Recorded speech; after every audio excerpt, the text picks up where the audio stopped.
So I was really happy when David assigned me a topic, because when I get assigned a topic, it means I have to really think about a new area.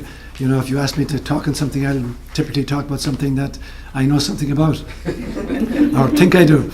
But now I get a chance to explore something I knew nothing about. I had never really studied it in any detail.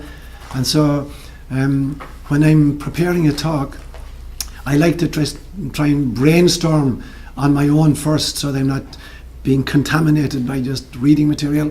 And then when I've worked out a theory of my own, I'll try to visit the literature and find out historically what's said on the topic. And so that's what I've done with this topic as well. And so I'm going to divide the lecture into two sections. I'm going to speak initially about, just a historical review of the literature on angelology. But then the second part, and the bigger part of it, I want to devote to my own thinking as I thought through how do I make sense of angels. I want to kind of share that information with you. So firstly, as a child growing up in Ireland, I don't know if you guys had the practice here, but one of the prayers we were taught that we said every morning when we got out of bed and every night before we went to sleep was a prayer toward the angel guardian. And it went like this. It says, "Angel of God, my guardian dear, to whom God's love commits me here, ever this night or day be at my side, to light and guard, to rule and guide. Amen." I don't know, were you taught that prayer here? You were, yeah. So that's how every Irish child began the day and ended the day. So we were very aware of the fact that there were angel guardians whose function was, to look out for us during the day when we were awake and during the night when we were asleep. So I start off with that kind of mindset. And just a quick look at some polls. A 2009 poll in the USA showed that more people believe in angels in the USA than in global warming. 55% of Americans believe in angels, 36% believe in global warming. And so it's interesting that in the popular belief system out there, the majority believe in the existence of angels. A poll taken in Canada in 2008 showed that 67% of the population believe in angels. So this is not some kind of a weird, esoteric, new age phenomenon. Rather, the majority of the population, and it's true all over the world, the majority of the population believe in angels of some form. So what I want to do then is, I'm going to divide, you have this outline here. I'm dividing my presentation into two parts.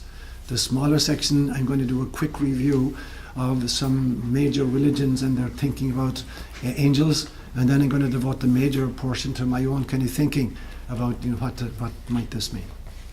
So I start with Zoroastrianism, and I'm just going to say one thing about it, but to clue us into the realization that Zoroastrianism had a huge influence on the evolution of Judaism, and subsequently through Judaism on Christianity. It's not a religion we hear a lot about right now, but it was hugely influential on the evolution of Judaism. Between 587 BC and 529 BC, the last two tribes of Israel were taken into exile in Babylon, and they came under the influence of Zoroastrianism, which was a Persian religion founded by the prophet Zarathustra. And it had hugely influenced the course of Judaism. And in fact, when you look at the Jewish scriptures, the entire third section of the Jewish scriptures are divided into three parts. It's called the Tanakh. T stands for Torah, which were the laws of Moses. N stands for Nebi'im, or the prophets. And K stands for Ketubim, or the writings. And the writings, the third section, like the Book of Ruth, the Book of Wisdom, these ones, were hugely influenced by the time they spent in Babylon under the influence of Zoroastrianism. So a lot of their mystical thinking will be born at this stage. And in fact, it's at this stage that Judaism becomes monotheistic. Judaism was not monotheistic under Moses, 700 years before that. Moses was not a monotheist, even when he gave us the commandments. And the first commandment says, "First, I am the Lord your God. You're not allowed to have other gods in front of me." It didn't mean that they were monotheists. They were being invited to monolatry. Monolatry is very different from monotheism. Monolatry means the worship of a single divinity, but not belief that there is only one God. So they believed in many gods, but they had made a covenant with one guy. So Moses was not a monotheist at all. Monotheism comes into Judaism much, much later. And it's influenced hugely by Zoroastrianism. But I just say one thing about Zoroastrianism. There was a very strong belief in guardian angels, that every individual had a guardian, and it was called, in Persian, it was called a fravashi. So every human being had a fravashi, who was a guardian spirit that took care of it. So that's all I say about Zoroastrianism. Let me spread myself a little bit then on Judaism. The Bible uses 4 different terms for angels. So the word in Hebrew is malach, and in Arabic it's malaika, and the same in Swahili it's malaika. Swahili is descended from, it's a mixture of Arabic and Bantu, so there's a huge Arabic influence on Swahili. So the word in Hebrew is malach, and you get, sometimes they're called malach Elohim, which would mean messengers of God, except that Elohim is a plural word. And so in the early Jewish scriptures, they speak of God as a multiplicity of divinities. And the term reflects that. So Malach Elohim means the sons of gods. They're plural divinities. In other parts of the Bible, they'll be referred to as Malach Yahweh.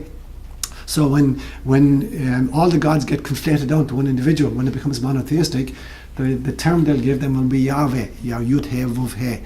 And so now it's called Malach Yahweh. And this is after Judaism has become monotheistic.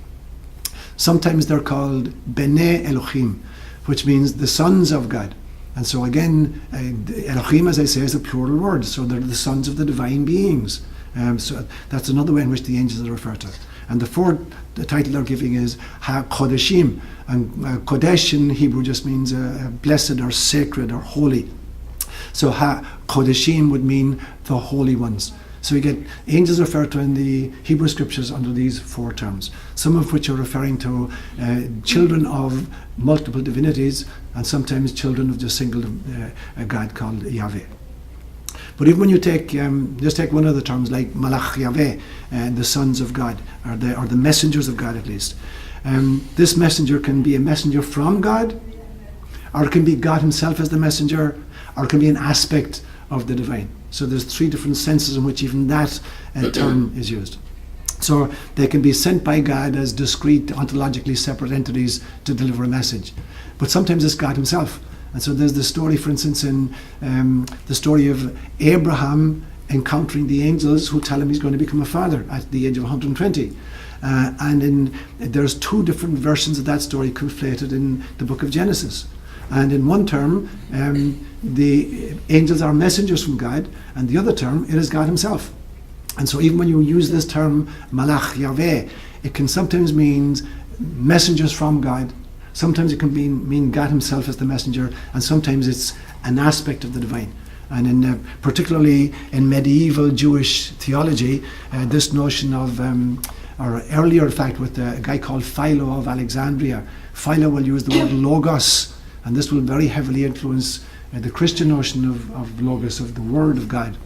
Philo will use this in the 2nd century. And so it's like the logos is an aspect of the divine. Daniel, the book of Daniel, is the first place where you get proper names for the angels. And so in the book of Daniel we encounter the angel Gabriel, and we encounter the angel Michael, or Michael. So he's the first one to actually give proper names to the angels in the Hebrew scriptures. Then, as I say, in the post-exilic period, so when the last 2 tribes of Israel are finally released, the Persian Empire overthrew the Babylonians in 529 BC and released the Jews to go back into the land of Israel. Now only a small portion chose to actually go back. About 24,000 people actually went back to the land of Israel and built the second temple about the year 515 BC. But when they come back, they have become monotheists in the interim. During their sojourn in Babylon, they adopted a lot of Zoroastrian thinking, and they go from polytheists who were into monolatry, the worship of a single God, but not the belief that there was only one God, to a belief in there being just one God. And now they got a problem. What are they going to do now with Bnei Elohim, with the sons of God? Or Malach Elohim, the messengers of God. What are they going to do with these? So these had originally been some kind of, they were divine beings. They were like a council. In fact, there was a council of 12, as you find in many of the great religions of the time. The Greeks had a council of 12, the Romans had a council of 12 divinities who lived in particular mountains, Mount Olympus or whatever. So now this divine council has to be radically shaken up. And so if you only believe in one God now, what do you do with these? So these now get demoted. These divine beings get demoted and they become angels. And so that's kind of the origin really of angels within Judaism. And now they rethink. So these previously divine beings, sons of the gods, literally divine beings in their own rights, now are beings who are created by God. They're immortal and they're superior to human beings. So this would be the thinking of post-exilic Judaism. And this is where the doctrine of angels will really kind of get formulated significantly. They're no longer divine. They're now just, messengers or created entities. Maimonides, who was a very famous medieval Jewish mystic, taught about angels that they were disembodied minds. They didn't have any physical articulation. They were disembodied minds that emanated from God, and they acted as intermediaries between God and His creation. So that was their function. That's how angelology develops within Judaism. Christianity then obviously, is a child of Judaism. It emerges from Judaism, and so it takes the theology of Judaism and then it modifies it in particular ways under the influence of the Christ figure. So by the 4th century, the first great councils of the church are happening. The first happens in 325, called by the Emperor Constantine. And then for that century, there's several more important councils. And as they're working out a Christian theology, they're wrestling with the notion of angels. And so they come to the conclusion that there are different categories of angels. In fact, they talk about 9 different orders of angels, like the seraphim and the cherubim, and the angels and archangels and powers and dominations and thrones. They've got 9 different orders. And each of these categories of angels, according to the Church Fathers, have different missions and different activities that they engage in on behalf of God. But there's quite a bit of disagreement among them, as to the nature of these angels. And so some believe that angels have physical bodies, and others believe that angels are purely spiritual, that have no physical articulation whatsoever. You find in the New Testament itself, in fact, that while angels have greater knowledge than human beings do, they are not omniscient. So there's a story in Matthew's Gospel in chapter 24 where his audience is asking Jesus about the end times. When is it going to happen? The eschaton, when is it going to occur? And he says, nobody knows that. Not the Son of Man himself, nor the angels in heaven. So Christ is indicating, that the angels, while they are far superior to human beings, they're still limited in their knowledge. They're not omniscient as is God. You find throughout the New Testament lots of encounters between angels and human beings. So for instance, before the birth of John the Baptist, there's an angel sent into the Holy of Holies in Jerusalem, where John's father is a priest called Zechariah. And Zechariah has an encounter with the angel, and the angel tells him he's going to become, the father of a child. Although Zechariah is very old himself, and his wife Elizabeth is well beyond menopause. And he doesn't believe it, and because of his disbelief, he's struck dumb, and he can't speak until after the child is born. Before Jesus is conceived, there's a visit of an angel, Gabriel. Gabriel appears to Mary and announces that she is to become the mother of the Mashiach. After the birth of Jesus, angels appear to the shepherds in the fields, and they announce that the Messiah has been born in the town of Bethlehem, and they'll find him wrapped in swaddling clothes. At the end of his life, in the agony in the garden where Jesus is going through his final temptation and really wants to abort his mission, an angel comes to comfort him and to strengthen him in his resolve. And after he has died and is risen from the dead, it's an angel that rolls back the big stone from the mouth of the tomb. And then finally in the Acts of the Apostles, there's a very interesting story about Peter. Peter is jailed for preaching the good news. And while he's in jail, an angel comes, causes all of the guards to fall asleep. The manacles fall off Peter's hands. The gates of the prison are opened, and he walks free. And he's taken out to the city. And then when he's away from the prison, the angel says, "You're on your own now at this stage." And he goes to a neighbouring, Christian household, and he tells them what's happened. So you get lots of encounters of angelic entities throughout the New Testament. So that's kind of the Christian notion of angels. Islam, the word Islam uses, the Arabic word is malaika, which, as I say, is the same word that we use in Swahili. And the malaika, the angels appear many, many times in both the Quran and the Hadith. Now, like the Jewish revelation, Revelation in Islam is in two forms. It's in a written form that we call the Quran, which is the record of the teachings of the Prophet, and then the Hadith. Hadith, and again, this is the same word in Swahili. We call Hadithi, means literally just stories. So the Hadith were stories that were told about Muhammad, not his own teachings. So it would be like the equivalent between, if you were to take, for instance, the Gospel of Thomas, the Gnostic Gospel of Thomas, it's stories, it's the sayings of Jesus. So that would be more like the Quran, the actual teachings of Jesus. Whereas if you read through the Gospels, you get a lot of accounts, stories told about the things he did. So these would be the kind of the Hadith in Islam. Now, Islam, in fact, there are 6 articles of faith in Islam, and one of them is belief in angels, that you have to believe in the Malaika, as one of the 6 core beliefs of Islam. But their teaching is that the Malaika, the angels, are messengers of God, but they have no free will. The angels do not have free will. They're designated by God for specific tasks over which they have no control. So they're not free-thinking entities on their own. They're kind of the mouthpiece for God, and they have no free will to kind of do or not to do according to their own predilection.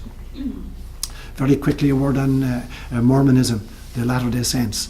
Here's a statement from Joseph Smith. He said, "There are no angels who minister to this earth, but those who do belong or have belonged to it."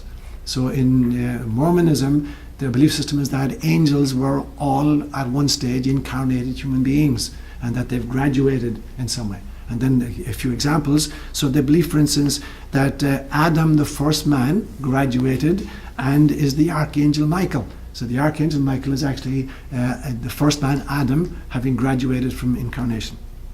And Noah graduated as the angel Gabriel, according to Mormonism. And then the angel Moroni, who has a huge effect on the evolution of Mormonism, or the Latter-day Saints. The belief was that he first lived in a pre-Columbian American civilization as a 5th century prophet warrior called Moroni. And so even the angel Moroni himself actually lived in pre-Columbian American civilization as this great warrior. So within the Latter-day Saints, the notion is that all angels are graduated human beings who originally were incarnated here. And then finally a word about Theosophy. And many of you here are familiar with Anthroposophy, the teachings of Rudolf Steiner. Steiner started off, as a Theosophist, with the teachings of Madame Blavatsky and Leadbeater, people like that. So Theosophy had a lot to say about angels, from which Anthroposophy has borrowed some. In Theosophy, they're called devas. They're not spoken of as angels, they're called devas. But devas are regarded as living either in the atmospheres of planets in the solar system or within the sun itself. So that they're non-physical entities, obviously. They couldn't obviously live in the sun if they were physical beings, they get burned up. So they're non-physical entities who live either in the atmospheres of the planets of the solar system, and those are called planetary angels, or they live actually in the sun itself, and those are called solar angels. So obviously they're non-physical entities. And their function is to guide the evolution of the planets of the solar system, and to be responsible for the growth of life. And even your plants, they're responsible for the growth of plants, on our little planet here. In Theosophy, they can be seen if the third eye is activated. So if somebody has activated the third eye, then they can make visual contact with angels. And some devas, according to Theosophy, unlike the Latter-day Saints, some angels, they believe, were previously incarnated human beings, but most were not, according to Theosophy. So you get a little overlap between Theosophy and Mormonism there. So that's kind of like, that's the history, or kind of if you do a quick study, that's the material you can come across fairly easily. But now I want to kind of get into my own understanding and what makes sense to me as I've, under David's invitation, thought for the last few weeks about what kind of sense do angels make to me? What do I think about them? And I want to look at it in the following fashion. I'll give it a little bit of background first. I believe that there are 2 forms of religion on our planet, the exoteric and the esoteric. The exoteric, it tends to be the religion of dogma and ritual, so it's the external format of religion. And it comes from people who have taught us, or from our sensorium for how we've made sense of the world around us, or from being members of society that have been inducted into particular kinds of belief systems. So the exoteric is always, fairly dogmatic, is into belief systems, into ritual, very, very often legislated, hierarchical systems. There's another form of religion on our planet, and it's the esoteric. And this is a mystical spirituality. And I believe this does not come from other human beings, that this is a direct, influence from our soul level. And so there's a part of us that's constantly in communication with Source. And this part of us is constantly being invited into mystical states of awareness. And this creates a different kind of spirituality. It's not dogma-based, it's not belief system-based, it's not ritualistic in any sense, but it's a deep, deep experiential connection to Source. Now, these two strands, like the double helix of our DNA, have intertwined in human affairs constantly, with mainly the exoteric, vilifying and often suppressing the other. And kind of often in vicious crusades. Now, in order to kind of be able to participate in either form, either in religion, the exoteric, or in mysticism, the esoteric, you need to have a particular kind of a brain and a particular kind of a self-awareness. And so, for instance, although we share 98.6% of our DNA with chimps, chimps don't have exoteric or esoteric religion that we can see. We don't find chimpanzees organizing, kind of Sunday worship, or we don't find them having, a sitting in meditation. And so there needs to be some kind of apparatus, some kind of physical apparatus before a species is capable of either form of religion, either the exoteric or the esoteric. Now, I believe that you need a lower form of brain for exoteric religion, for dogmatic religion. You need a higher form of brain for esoteric religion. So the brain has to evolve. Now, the current human brain is capable of both, but very, very often we're just using one portion of it. Now, I think then that, I've heard me say this before, perhaps in a lecture here, that exoteric religion was introduced to the planet by a civilization called the Anunnaki. And so the story, for those of you who haven't heard it, from the Sumerian scriptures, the Sumerian civilization is the oldest civilization on the planet. It goes back 5,800 years. And it's codified in many, many, many different writings, a belief system that this planet was seeded from elsewhere. All life on the planet was seeded from elsewhere. So the Garden of Eden literally was a garden that was tended and life was nurtured in it. In various stages, these gardeners came back and they upgraded, or they weeded, or they fertilized, or they kind of, genetically modified. But they came back 445,000 years ago, according to the Sumerians, and they significantly upgraded a species that I'm just going to call them Homo erectus, because they needed a worker force that could mine gold for them to repair a problem in their own planetary atmosphere. So they took Homo erectus, and they took eggs from Homo erectus females, and they cross-fertilized with sperm from the Anunnaki males. They implanted Anunnaki females, and they delivered the offspring by cesarean section. And there's actually graphic accounts of how this actually happened. Even the protocols are written down. And the result was a kind of a half-breed that I would call now Homo sapiens, or Homo sapiens sapiens. And so we are genetically half Anunnaki and genetically half Homo erectus. And this modification happened about 300,000 years ago, and they pressed us into service initially as miners, mining gold, and then as gardeners, and then finally in their own internecine warfare into soldiers in their armies. But whenever a technologically sophisticated society meets a technologically unsophisticated society, there's a tendency to divinize the sophisticated ones. And we've done it in our own times. They're called cargo cults. If you look at, during World War II, when American and Japanese airmen visited some of the Micronesian islands, and they came from the skies in these extraordinary machines, and they brought down all this cargo with them, the local populations thought they were gods. That they were the ancestors come back, and they created entire cults. They're called the cargo cults, because these airmen brought cargo with them and gave all kinds of goodies to the natives. And when they finally left, these native peoples began to create rituals mimicking what they'd seen these guys doing. They created radio antennas out of banana stalks, and they tried to create landing strips to try to bring these guys back down so they could get more goodies. So they're called cargo cults. So this happens regularly. Whenever a very sophisticated society meets a very primitive group who have previously had no contact with the outside world, they're made into gods. The same thing happened, in Papua New Guinea in the 1920s. And so this society came 445,000 years ago. They upgraded Homo erectus, and Homo erectus now become Homo sapiens, believes that these are gods. They have literally been created by them. These beings seem to live forever. They come from the sky. They come and go as they want. They've taught them everything they know. They gave them technology. They gave them reading. They gave them medicine. They gave them agriculture. They gave them the wheel. They gave them brick making. They gave them taxation systems. They gave them marriage as a contract. They gave them divorce for the first time. They gave them taxation at the first time. Everything you find in modern society, the Sumerians got from the Anunnaki. Now, I believe that that we then conflated these technologically superior beings with gods, and we called them gods.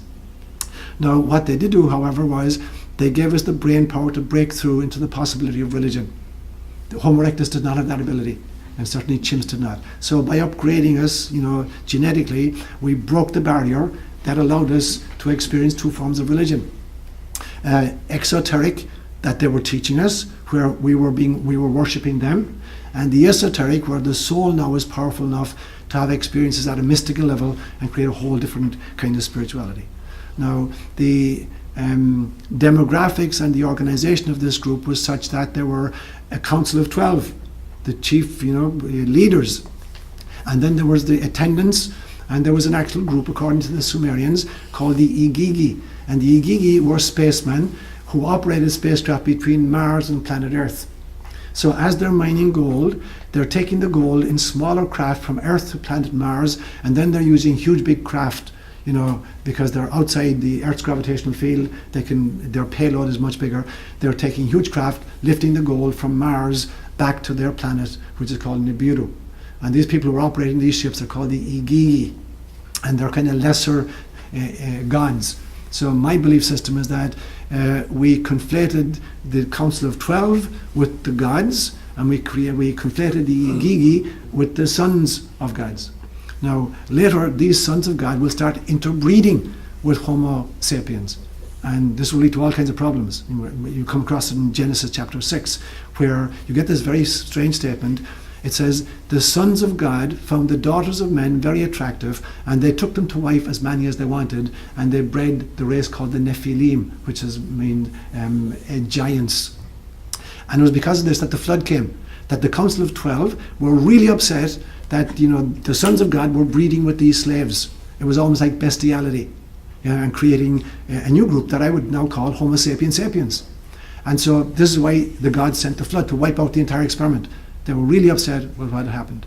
And so I believe that the remnants of that race memory, once we became monotheists and the gods get conflated to a single divinity, now what are we going to do with the Igigi, or the sons of God who interbred with us? And now we're going to call those angels of some kind. So I believe that that's the origin, actually, of the notion of angels. So once monotheism had begun to occur, so in the 5th century BC for Judaism, the gods now have left, the Anunnaki have left. The gods have become God. Elohim has become Yahweh. So the many, many gods have become a single divinity called Yahweh. Now the sons of God, the B'nai Elohim, the sons of the gods, now become angelic beings. And then the fallen angels are the Igigi, who have crossbred, who have fertilized, and had intercourse with the Homo sapiens women, creating a race called Homo sapiens sapiens. And they're regarded as the fallen angels, that they've resorted almost to bestiality in their having intercourse with these human beings. So the hierarchical system that existed within the Anunnaki now gets translated into a hierarchical system of a relationship between God and the angels. So with the different orders of angels having different functions, and there being one chief God. Now, in the middle of all that comes an esoteric hierarchy. So you got two hierarchies now.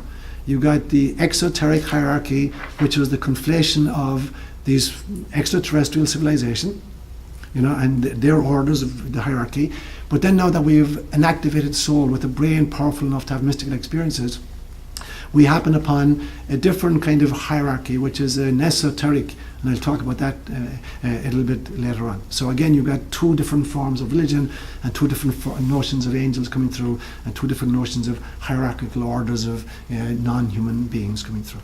So that's what I'll say about the first piece. Secondly, I want to talk about a dream I had on November the 8th, just a few weeks ago, and I've spoken about this in a homily already at COJ. It was a really powerful dream. It woke me up 4 o'clock in the morning. I turn on the light, go over to my desk, and I write down, because it was a diagram I could see in my mind in the dream. And it was a diagram like this. There was this huge light source, literally like a sun, as big as and as bright as a sun. And this huge big room, but it was a dark room. There were neither windows nor doors in this huge big chamber. But somehow somebody had poked a few holes in this wall, and there were strands of light just shooting through into the room. So these extraordinary streams of light coming through. And they were all different configurations. So depending on the kind of a hole you made, you either got the circular shaft of light coming through, or it was in the form of a square, or a triangle, or a spiral. So the shafts of light were of different kinds, but it was all the same light. And then at some stage, in front of some of the shafts of light, somebody had put a prism. And the prism was refracting the light, and it was projected onto the far wall into the 7 colours: red, orange, yellow, green, blue, indigo, and violet. And so that screen represented, I was being told this in my dream, the sun represents source, or God. The wall with the holes poked in it represents the Holy Spirit, that which transforms the unity of God into the pluriformity of souls. The shafts of light are individual souls, and they come in many different guises, different shapes, spirals, circles, etc., representing, beings of various kinds, angelic beings, human beings, whatever. And the prism represented incarnation. And so as a beam of light hits this prism, it fractures into 7 pieces: red, orange, yellow, green, blue, indigo, and violet. Michael, you're a mind reader. Thanks a minute. And the far wall, the screen on which these 7 colours are projected, is, the bodies we experience and inhabit as human beings. So we got a physical body, red. We got an etheric body, the energy body, orange. We got an astral body, which is yellow, our emotional body. We got a mental body, which is green. We got a psychic body, which is blue. We got this individual soul body, which is indigo, and then we got the Brahmanic consciousness, which is violet, and they're projected onto the screen of reality. But every culture introduces a filter between the prism and the screen, and it filters out a whole bunch of these colours. And so when you live in a society like ours, all the colours get filtered out except red. So we're taught to believe that nothing exists except the physical realm. So we've filtered out 6 of the 7 bodies. And the journey of enlightenment consists in removing those filters. So we get to experience, even during incarnation, the 7 levels of what it means to be, projected from this light. Now, the interesting thing was, in this dream vision that I had, there were different forms of prisms that refracted light very differently. The earthbound ones refracted into the 7 colours of the rainbow. Different prisms refracted it differently. As souls were destined for incarnational experiences in different realms, the light was fractured differently. But the important thing was that it was all the same light. All the light was coming from behind the screen of spirit. And no matter what the configuration, the kind of the physical formatting of the light was, it was all the same light. But the intensity was different, and the form it took was very, very different. And so that's what I'm saying about humans then are to angels as incandescent light bulbs are to laser beams, or as a firefly is to starlight. It's the same light. Whether it's starlight or fireflies, it's the same light. It's coming from the same source, but it manifests very, very differently with different intensities and different forms. And so for me then, angels are particular shafts of light that have gone through different kinds of prisms, but it's the same light from source, but they have different abilities than humans do. Now, I'm convinced that all matter on the planet is light. It's only a question of how dense the light is. different forms of matter, or just different densification of light.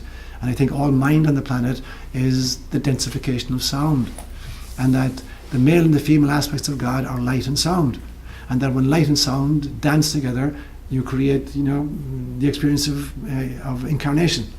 So in the Aborigines belief, for instance, that everything comes into being through the music or the stories that the ancestors tell. That is literally sound that's creating. I believe it's sound and light that's creating. That one is creating matter and the other is creating mind. And when mind and matter dance, then you get the experience of incarnation at various levels.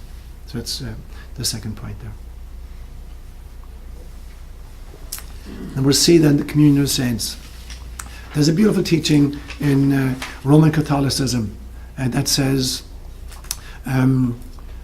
all beings are connected to each other, except by all beings they just mean baptized Roman Catholics. And so there are three aspects to it in the doctrine of the communion of saints, that there are baptized Roman Catholics on planet Earth, and they call them the church suffering. They call those the church militant.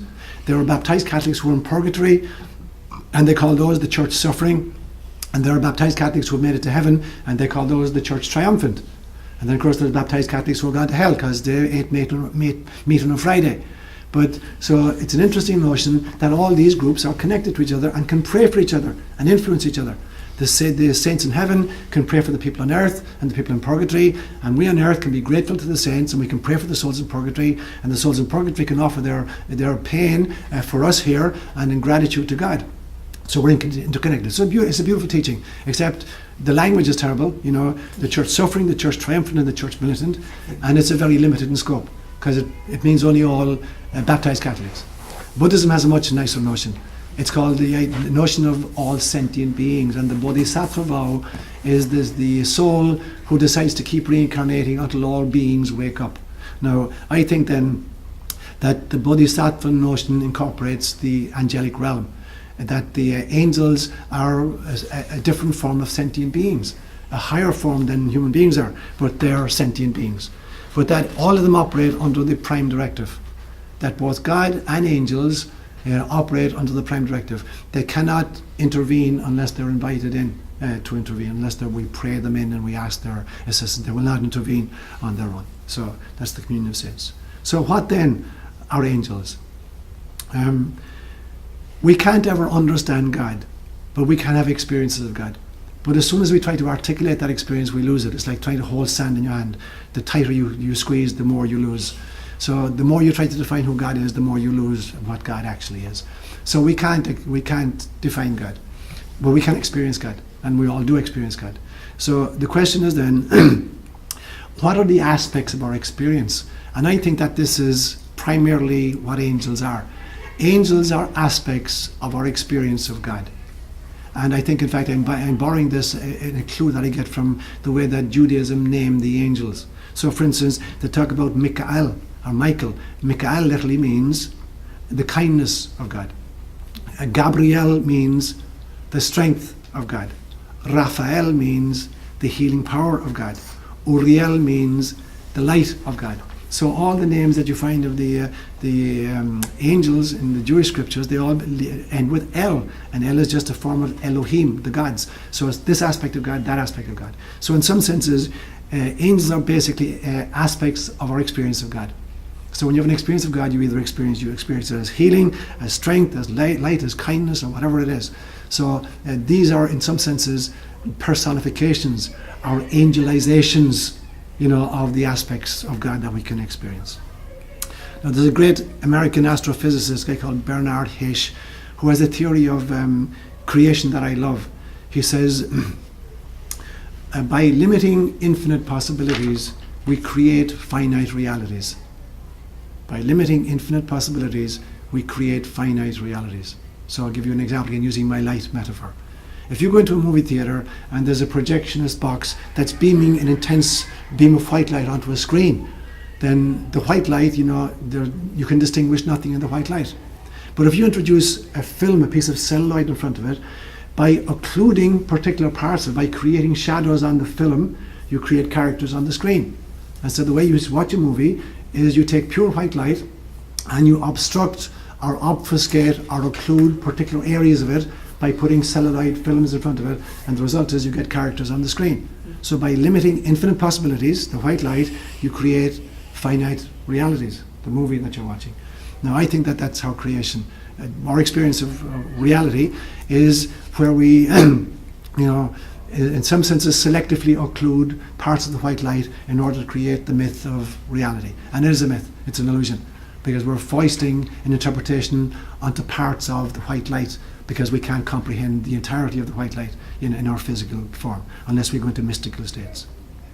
So I believe then that all the forms of light that come through, are manifestations of source, and that it comes in many guises and many forms, some of which are human beings, some of which are oak trees, some of which are chimpanzees, some of which are humans, some of which are angels, and that they're all just aspects of this ultimate white light source.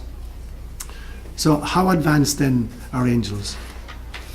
There's a great Russian scientist who's talked about types of civilization, and he says there are basically 3 types of civilization in the cosmos. There is a type 1 civilization who are beings who are so advanced that they have managed to domesticate and harness their entire planetary system for its resources, but do it very ecologically. So they can utilize maybe solar power or maybe wind power or wave power to meet all their energy needs, and they don't pollute whatsoever.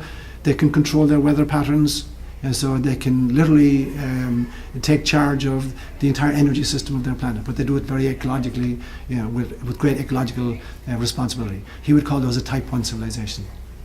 A type 2 civilization he would call a civilization that can do that for their entire solar system.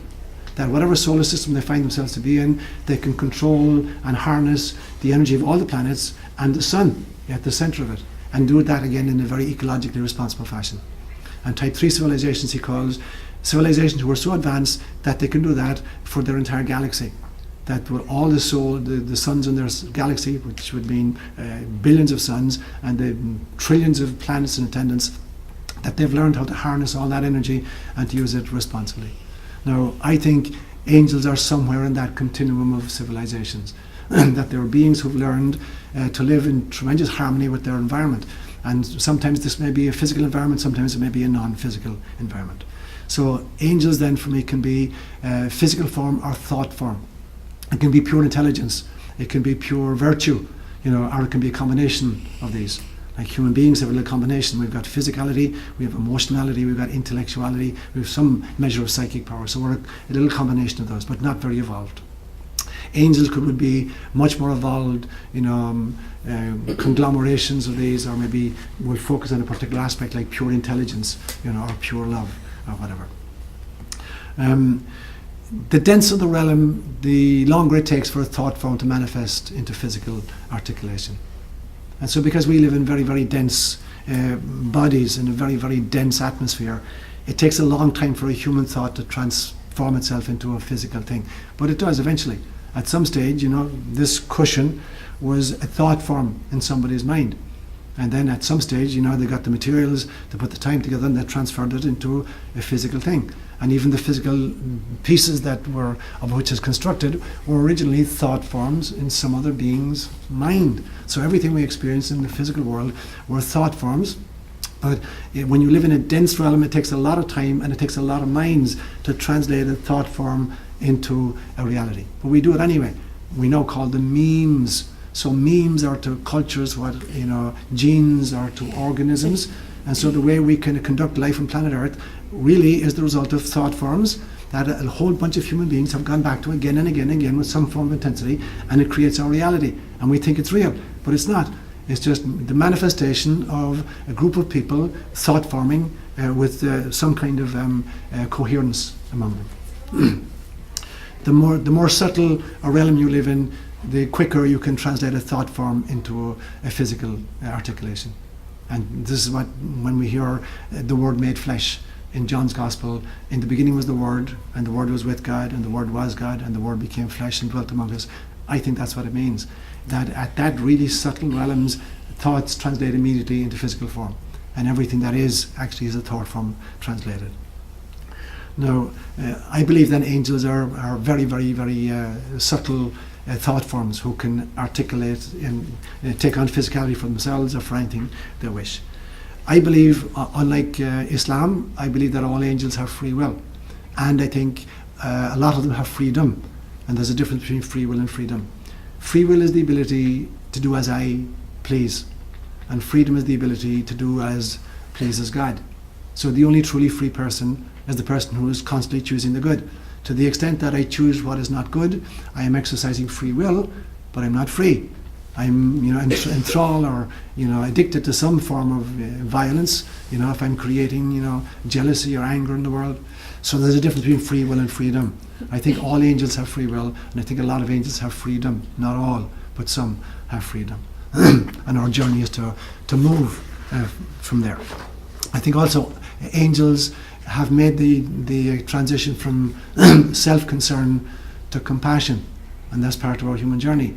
Our human journey is about moving from free will, which we're exercising in a terrible way, to freedom, where we're acting as pleases God, and to journey from a self-concern, egoic narcissism, into compassion for all living things.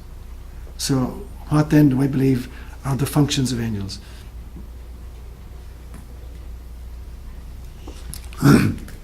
One of them I believe is guardians.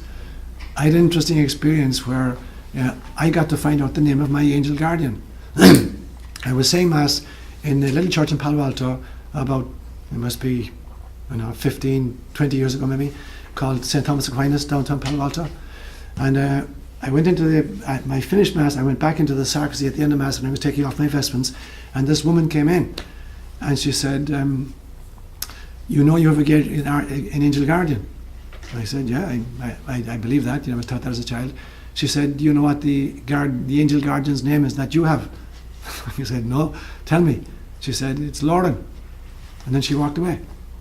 I think, who the hell is this woman? And why is she telling me this? So, okay, interesting encounter. About 2 or 3 weeks later, somebody gives me a book on angels. And this is 20 years ago. So I'm reading the first 2 or 3 pages, and I come across a story about somebody who had an encounter with their angel guardian, and the angel revealed what the name was. I'm thinking, interesting. And then I think, what did the woman say to me a few weeks ago? That my angel guardian was called Laurel or Laurie or... couldn't quite remember, so okay. I turn over the next page, and the first word on the next page is Lauren. Okay, I got it. And so I call my angel guardian by name when I pray to my angel guardian, which I do on a regular basis. I call her, it, him, whatever, by name. It's Lauren for me. So I think that we all have guardian angels. Now, I think that souls who volunteer for a mission on planet Earth are volunteering for a very, very, very difficult mission. I call planet Earth the boot camp of the Milky Way galaxy. It's a really, really tough place to incarnate, because light and dark are almost equally balanced here, and good and evil are almost equally balanced there. So it is very, very difficult to lead a virtuous life on planet Earth. It's much easier on other areas. And so souls that volunteer for incarnation on planet Earth, I believe they get a special, specially chosen angels to try to guide them through the process, because it's fraught with, it's a landmine of possibilities for violence and for narcissism. So I think that, every single one of us has this big brother, big sister, guardian angel.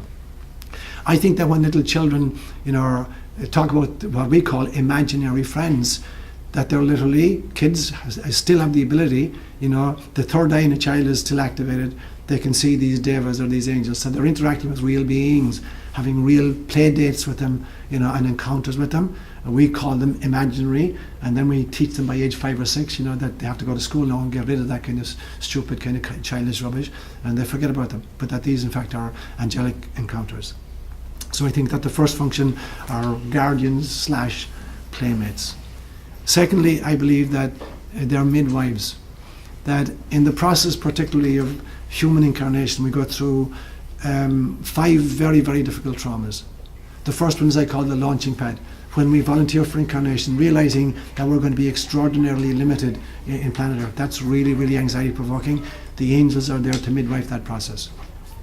When the soul comes in and it docks with the embryo or the fetus, and it's learning how to manipulate this tiny little spacesuit, it's cramped into this little, 2 or 3 pound mass in the mother's womb, trying to figure out how do you make the fingers work, or how do you make the toes wiggle, or whatever, that the angels are midwifing that process, which is really traumatic.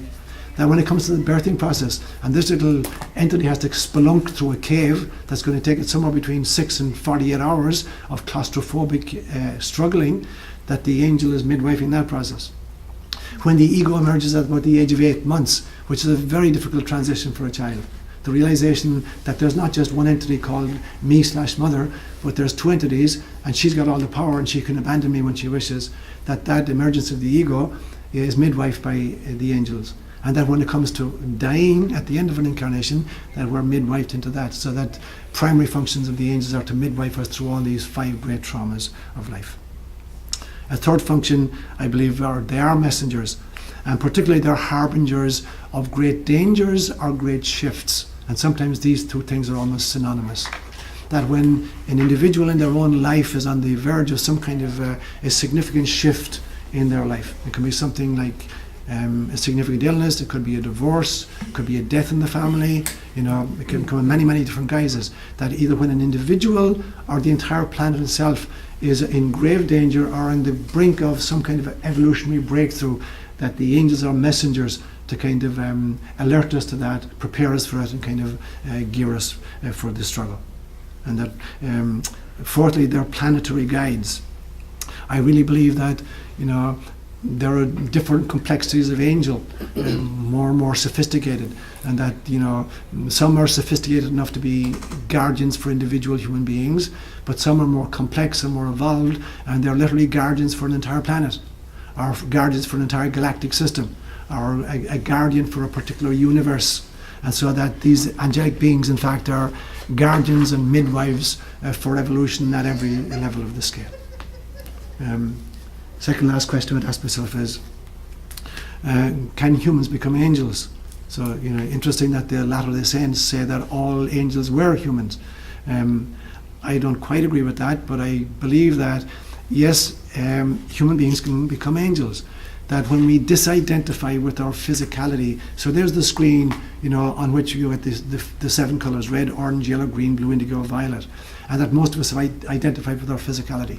When we can disidentify sequentially with the grosser aspects of incarnation and re-identify with the subtler aspects, that the more subtle the identification is, the more we're moving towards angelic intelligence and angelic virtue, and that when we complete the journey totally, and that we have disidentified with all the fractured light and identify with the light itself and go back towards source, that then there is no difference really between angelic life forms and human life forms. But it's a journey of many, many incarnations and many lifetimes as we kind of move back towards this. So the more we disidentify with the gross density of incarnation and identify with the subtle or the causal realms from which we've come, the more we're moving back towards our angelic possibilities. And then finally, just a word on altered states of consciousness.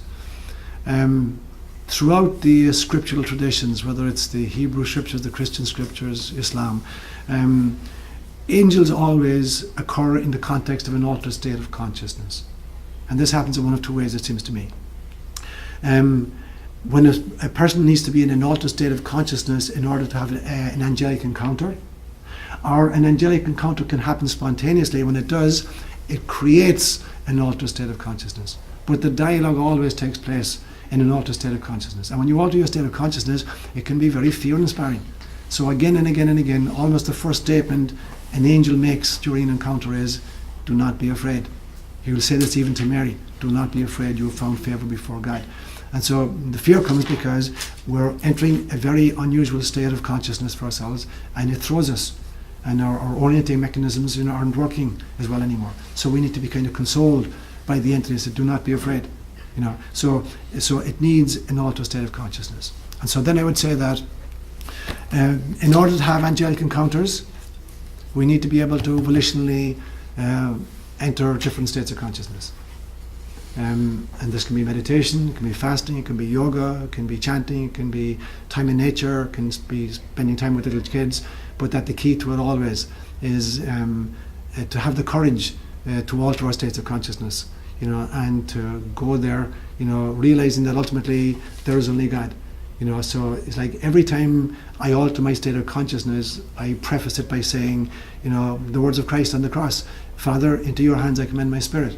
So whatever I'm going to find myself, whatever state I'm going to find myself in, whatever entities I'm going to encounter, I ultimately believe there is only God. All is Father, all is Mother. And so to make that act of submission and that act of total trust, before I would attempt any effort into an altered state of consciousness, to preface it by saying, Father, into your hands I commend my spirit. Okay.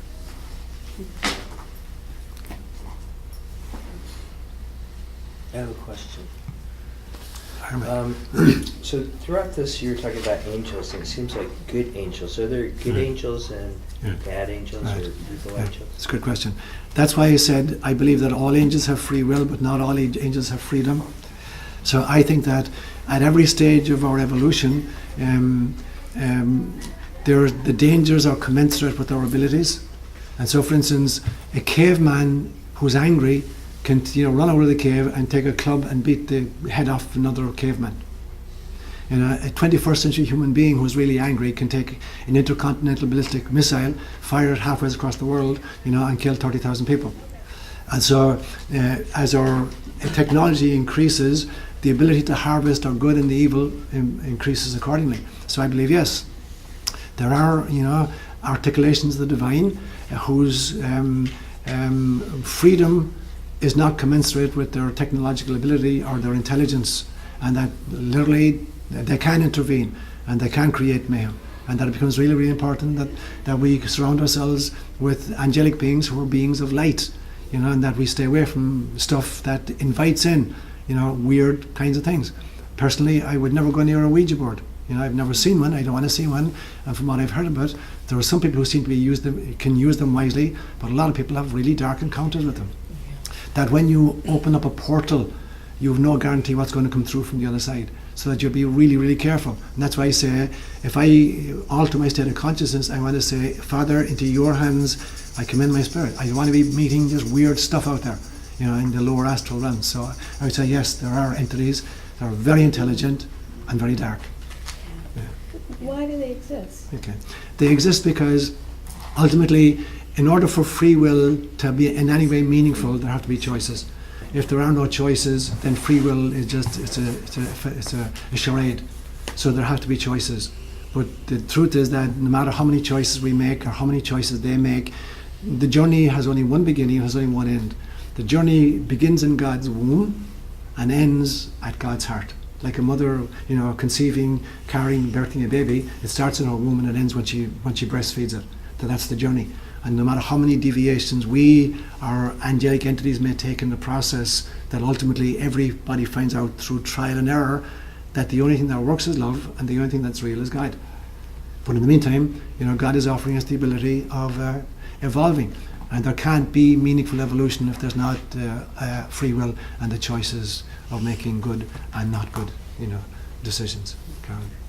So, I'm interested in the relationship between the guardian angel and the person, and whether there's the presence of some evolution on both parts, and how that might. How that might I agree with you. I think there is evolution on both sides. So firstly, I think, when they talk about the orders of angels, it's a recognition of the fact that there's a complexification that happens in the course of enlightenment. There's a complexification that happens in the course of evolution. The human brain is much, much more complex than, the brain of, let's say, an earthworm.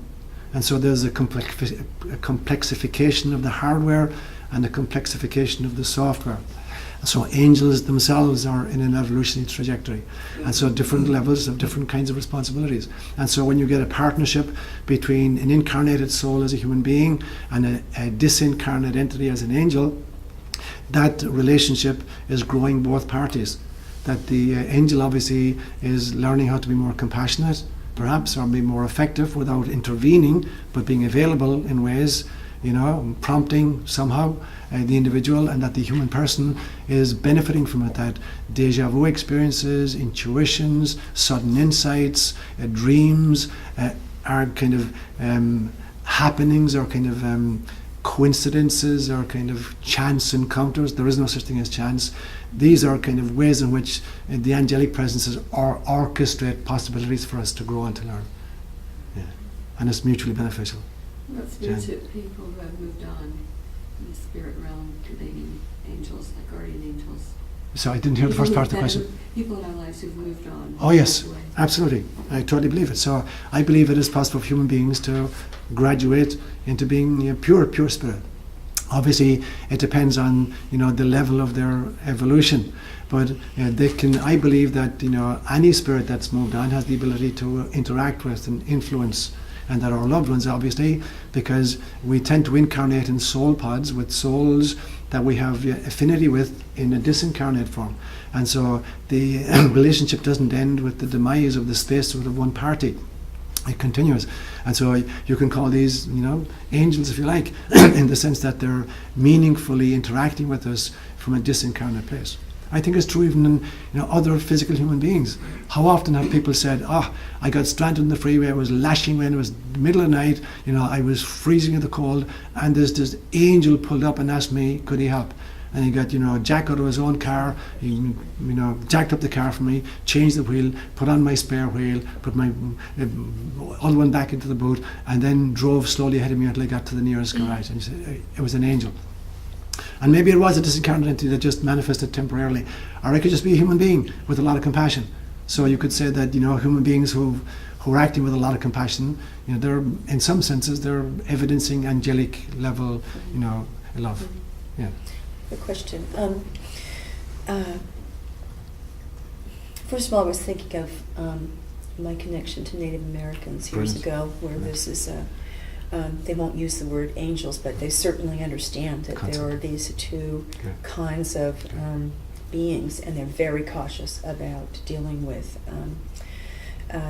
any that are just essentially irritated or pissed off, disembodied entities. But what I was asking myself now is about the question of intervention only upon request. Because looking through life, you definitely get the sense that things arise and come to help, and they have not been invited. So what do you have to say about that? That's a great question. So the truth is, there's invitations come in many ways. Some of them are very, very conscious, pure thought through, agendas, and other invitations are subconscious or unconscious. I believe, for instance, that everybody who is suffering is looking for help, is appealing for help. They may not be articulating it, they may not want to be able to specify the particular form of intervention they need, but the very fact that I'm in suffering and pain already means that some level of me is asking for help. So that can be interpreted like that. Now, I gave a homily, I think it was last Sunday, or I talked yesterday at COJ about my idea of prayer, and I think that there's a simple formula for prayer. It's a three-factored equation.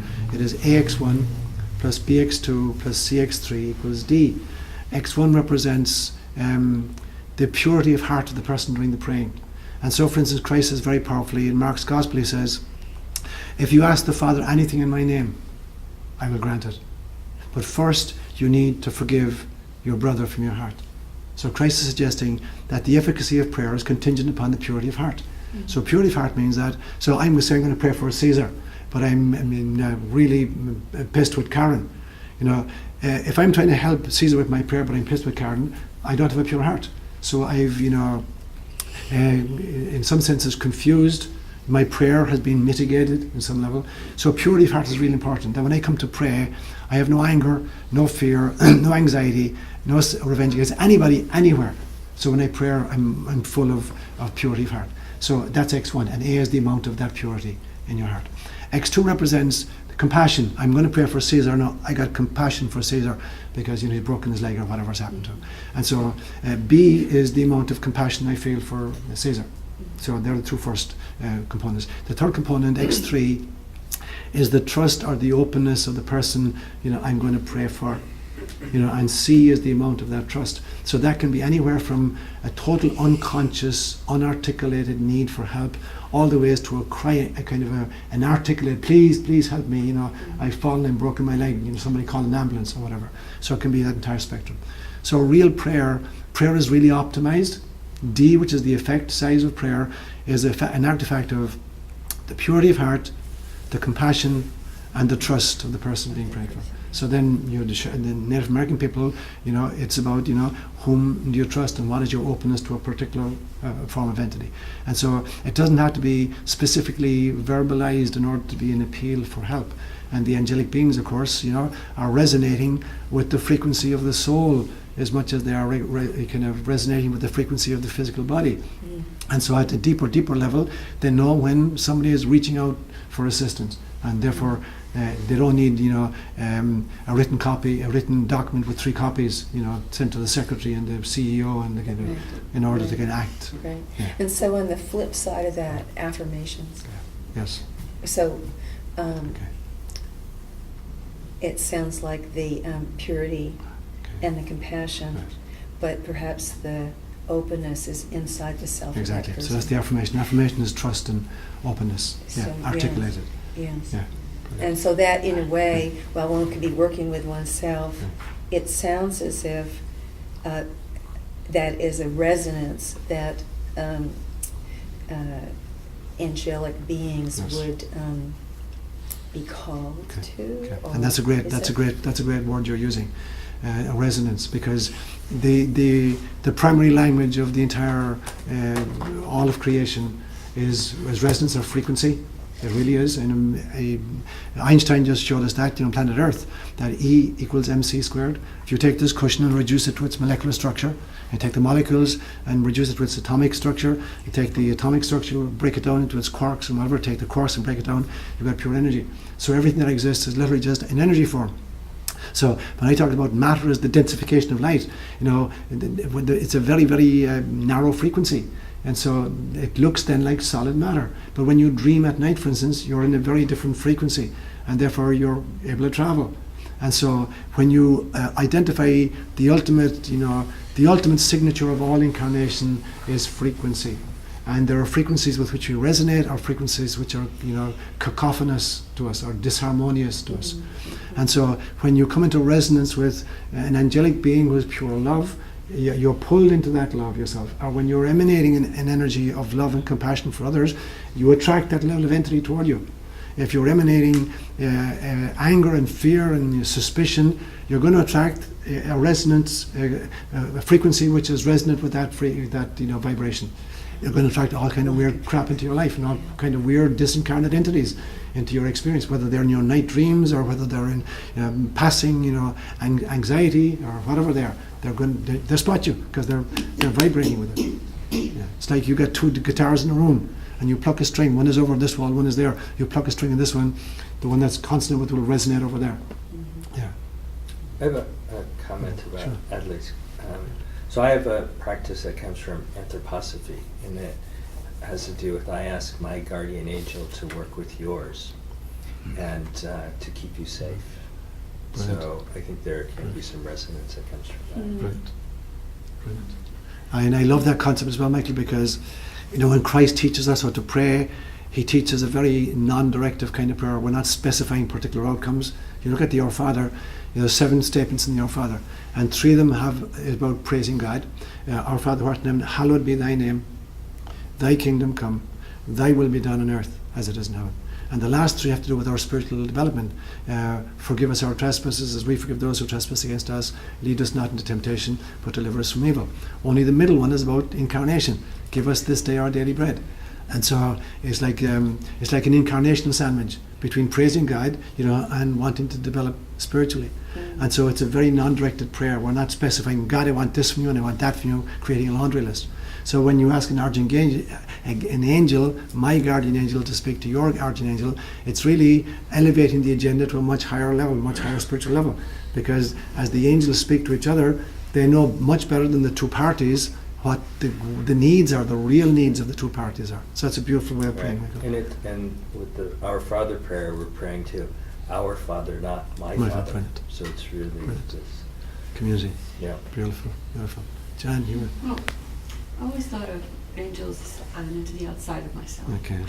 You talked about it as an aspect of God. Right. And what's coming up for me now are occasions in my life when I'm in a moment with a person or a situation. It might be when I'm singing, or it might simply be when I'm communicating in the suffering place. And my experience sometimes is that something comes through me Brilliant. to be and say, Brilliant. rather than a conscious choice Yes. of the I am that I Yes. experience as an incarnated person. Yes. And then I get a response Mhm.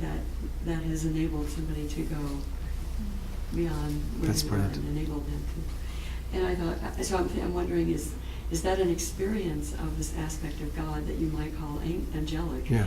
that comes through us Brilliant. rather than from us? Absolutely. So it's beautiful. And the truth, of course, is that it's a multifactorial equation there as well. That there are indeed angelic beings, who are coming through us. And it's also a fact that every human being on the planet, in fact, every life form on the planet, is the incarnation of a soul force which only commits a tiny portion of its self to incarnation. That there's an aspect of you, your Atman, your Brahmanic consciousness, which has never left the site of source, and that part of you is interacting with you as well. So it's like you've got many helpers. You've got your own source self, which has never left the side of God, coming through the incarnated part of yourself, and there's also the angelic beings who are looking out for you, coming through. So literally you've got a chorus of voices singing the symphony of your life. Yeah. Is there a specific practice that I can use to activate the communication channel with my angels? Okay. I think there is. And it's a word that's very frequently misunderstood in English, I believe, is the word imagination. We think imagination is the ability to make up stuff that's not real. That's not imagination, that's fantasy. Imagination is the ability to shift my state of consciousness volitionally, to encounter different dimensions, to interact with entities and energies, to learn from them, to cross-fertilize what I'm learning, and to bring it back into the state of consciousness and to make it part of my map of reality. And so imagination is a really, really powerful technique when it's not just about fantasy. It's not about, I wonder, what kind of car I want next year. But, imagination that says, there are angels out there, there is God, there is light. What would it be like, if I had an encounter with an angel? What might I say? What might I say? What might I feel? And by cueing myself into some possibilities, begin to experience, them. So I think the imagination is a really, really powerful tool of entering different states of consciousness and encountering angels. Yeah. Obviously, stuff like meditation, time in nature does it all. But imagination is a really powerful tool, properly understood. Karen. So last December, when there was that terrible event at Sandy Hook, and you had us do the meditation in church. In going into that meditation, the first thing that was really impressive to me in this scene that I was seeing was how many beings there were there. There were beings that were attached to individual children, and then there seemed to be like just witnesses, Brilliant. others Brilliant. that were just there. And it made me wonder if in events like that there isn't it doesn't draw even more Absolutely. beings to Totally. a situation like Absolutely. that. It absolutely does. I mean, you think in this room right now, how many radio stations are beaming through here right now? Hundreds probably. But so if we had a transducer that could pick up a particular wavelength, you would be hearing voices. How many different angelic beings and spiritual entities are in this room right now? A lot more than the 13 of us in this room. Hundreds of times more than that. Yeah. But our physical apparatus is not tuned to those frequencies. Yeah. And it's something like meditation or imagination that fine-tunes it, and then they're real, And so we may not be able to see them with our physical apparatus or hear them. Sometimes we do, but mostly we don't. But whether we can interact with them using our sensorium or not isn't important. As long as we can interact with them and encounter them, it doesn't matter what form that encounter takes. And so by turning the dial, in particular, that's what all spiritual practices are about. I don't care what it is and what religion it is. Every single spiritual practice is a method of turning the dial in order to identify the frequency in which we can encounter these beings. Yeah, They're thick in the atmosphere. Exactly, thick. Totally. It was almost an unbelievable number until you realized they weren't actually occupying space. Yes, yes, And then it. exactly. Then it makes sense. Totally. Beautiful. Beautiful.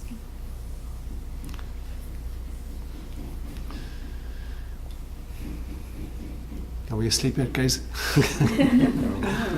Yeah. Yeah.